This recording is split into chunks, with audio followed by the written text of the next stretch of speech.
Bruno Grönings Ce que Bruno Gröning a dit à propos de sa mission la plus importante était « Je souhaite recréer le lien entre les êtres humains et Dieu ». Et il a parlé de Dieu. Il a surtout parlé du lien que nous n'avions plus avec Dieu. Et ce qu'il y a de plus grand, il nous a de nouveau reliés à Dieu.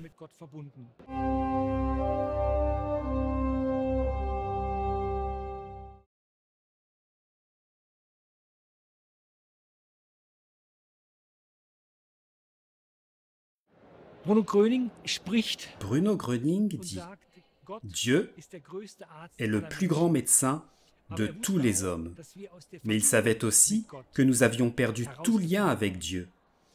Il nous a de nouveau reliés à Dieu. Et au travers de cette connexion spirituelle, ce n'est pas que nous nous baladions avec un câble, mais par cette connexion spirituelle, nous recevons tout ce que Dieu a prévu pour nous en tant que ses enfants. Et lui, en tant que créateur, ne veut que le meilleur pour ses enfants, pour ses créatures. Et sur ce chemin, par ce lien avec Dieu, nous n'obtenons pas seulement la paix intérieure, le bonheur et la joie, mais par cette intériorisation s'installe en nous la guérison physique, mais aussi une transformation dans toute notre vie et notre entourage. Le cercle des amis s'est donné pour tâche de transmettre ce savoir que Bruno Gröning a donné à son époque aux êtres humains, par son enseignement, et qui manifestement a déjà aidé des milliers de personnes. Dans nos importantes archives, nous disposons par exemple de plus de 15 000 documents d'aide et de guérison. Et notre but est de rendre ce savoir accessible à toute personne qui est en quête d'aide, en quête de guérison. Et c'est pourquoi nous faisons tout notre possible pour atteindre les personnes qui sont en quête de ce savoir.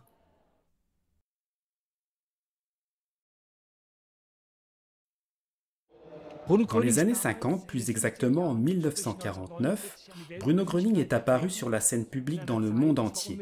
C'était juste après la guerre. La destruction matérielle en Allemagne était énorme, mais aussi la destruction psychique. À cette époque, beaucoup de gens étaient dans une grande confusion. Aujourd'hui, la situation semble être différente. Il faut dire que tout le contexte a changé. Aujourd'hui, les gens sont préoccupés par d'autres sujets. Aujourd'hui, d'autres questions les animent. Mais malgré tout, ils sont dans la détresse. Lorsque l'on se trouve dans un congrès comme ici à Zagreb, alors on se rend compte à quel point les gens sont en recherche. Quand on voit le grand nombre de clics concernant le film documentaire sur YouTube, alors on s'aperçoit qu'un très grand nombre de personnes cherchent des réponses aux questions qu'ils ont dans le cœur. De même, si l'on regarde les hôpitaux, ils sont actuellement saturés, plus que jamais. Toutes des personnes qui cherchent aide et guérison. Bruno Gröning avait bien sûr une foule de réponses à toutes ces questions. C'est pourquoi je ressens particulièrement cet enseignement tout à fait d'actualité. Et il nous permet par ses réponses de traverser ce temps de façon merveilleuse.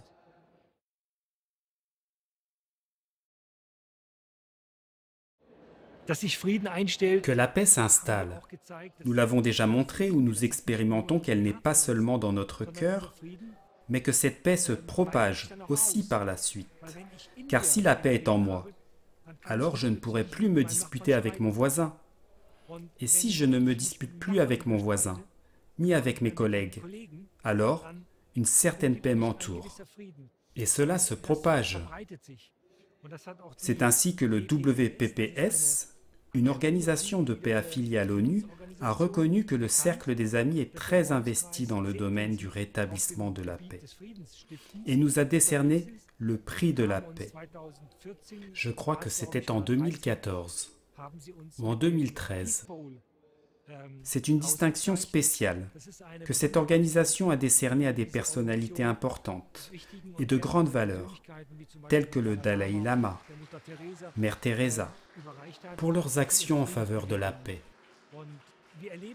Nous le vivons nous-mêmes au sein du Cercle des Amis.